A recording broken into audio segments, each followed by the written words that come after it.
Hello friends, minerals के बाद protein. Protein क्या है, इसके बारे में कुछ शब्द जानकारी हासिल करें। विश्व में प्रत्येक प्राणी कोशिकाओं से बना है। कोशिकाएं जीवन की आधारभूत इकाइयां हैं और इन कोशिकाओं की संरचना का एक बड़ा हिस्सा प्रोटीन से बना होता है। हमारे शरीर में 1000 खरब कोशिकाएं हैं, 10⁻14 कोशिकाएं हैं। नई कोशिकाओं का निर्माण और पुरानी कोशिकाओं के नष्ट होने की प्रक्रिया जीवन भर चलती रहती है, लेकिन भोजन में प्रोटीन की कमी होने पर शरीर में नई कोशिकाओं का निर्माण नहीं हो पाता, जिसके कारण शरीर के विभिन्न कार्य बाधित हो जाते हैं। हमारे सक्रिय स्वास्थ्य और उम्र के अनुरूप युवा रहने के लिए प्रोटीन सबसे आवश्यक पोषक तत्व है। शरीर के संपूर्ण विकास, सुरक्षा, रखरखाव व प्रत्येक अंग के उचित संचालन में प्रोटीन महत्वपूर्ण भूमिका निभाते हैं। प्रोटीन हड्डियों, मसल्स, शरीर के मुख्य द्रव्यों और ऊतकों की संरचना का आधार होते हैं। हमारे आहार में कार्बोहाइड्रेट्स, प्रोटीन व फैट सभी के पाचन के लिए जरूरी एंजाइम भी प्रोटीन से बनते हैं। इसलिए हमारे दैनिक आहार में पर्याप्त मात्रा में प्रोटीन होना बहुत ज़रूरी है।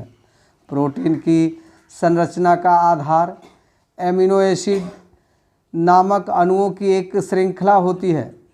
पाचन के दौरान आहार में शामिल प्रोटीन विभिन्न एमिनो एसिड अणुओं में विघटित हो जाते हैं और उपयोग के लिए लीवर में अवशोषित व संग्रहित हो जाते हैं। शरीर इन एमिनो एसिड अणुओं का आवश्यकता अनुसार उपयोग प्रोटीन के निर्माण में करता है। जो एमिनो एसिड प्रोटीन के निर्माण में इस्तेमाल नहीं होते, वे विघटित होकर शरीर को ऊर्जा प्रदान करते हैं।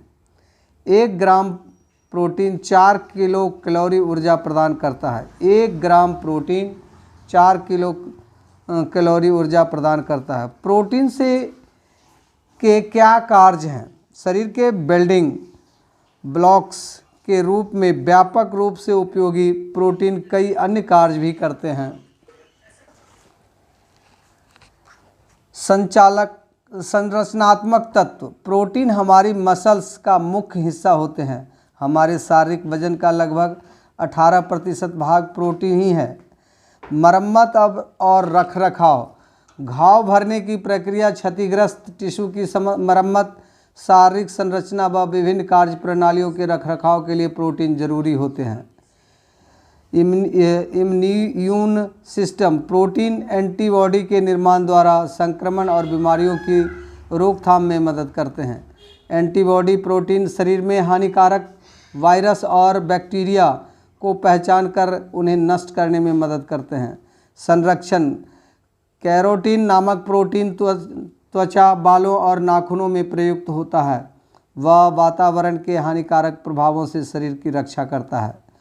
विभिन्न हार्मोनों के निर्माण में प्रोटीन सहायक होते हैं।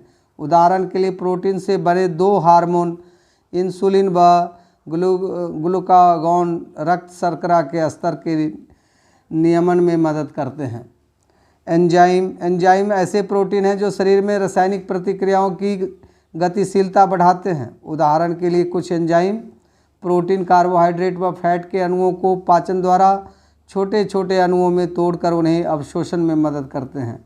कुछ अन्य एंजाइम आनुवंशिक गुणसूत्रों के आधार पर डीएनए के निर्माण में भूमिका निभाते हैं। परिवहन। शरीर का विभिन्न तत्वों का अणुओं के शरीर में परिवहन में प्रोटीन की प्रमुख भूमिका है। बाल रक्त कोशिकाओं का आयरन युक्त पिगमेंट हीमोग्लोबिन प्रोटीन ऑक्सीजन को फेफड़े से टिश्यू तक लाने और टिश्यू से कार्बन डाइऑक्साइड को वापस फेफड़ों तक ले जाने का कार्य करता है। शरीर का पीएच संतुलन। हमारे शरीर में रक्त, लार आदि विभिन्न द्रव्य न्यूट्रला pH 7 पर सबसे अच्छा कार्य करते हैं। इन शारीरिक द्रव्यों का pH हमारे खान पान, पर्यावरण के प्रदूषण आदि कई कारकों से बदलता है। द्रव्यों की एसिडिटी व एल्कानिटी के परिवर्तन से हमें कई स्वास्थ्य समस्याएं हो सकती है। विभिन्न प्रोटीन बफर के रूप में कार्य कर शरीर के पीएच को न्यूट्रल रखने में मदद करते हैं। जब रक्त का पीएच एसिडिक हो जाता है तब बफर प्रोटीन रक्त में मौजूद हाइड्रोजन आयन को अवशोषित कर रक्त के पीएच को फिर से सामान्य कर देते हैं। दोस्तों, जय भारत।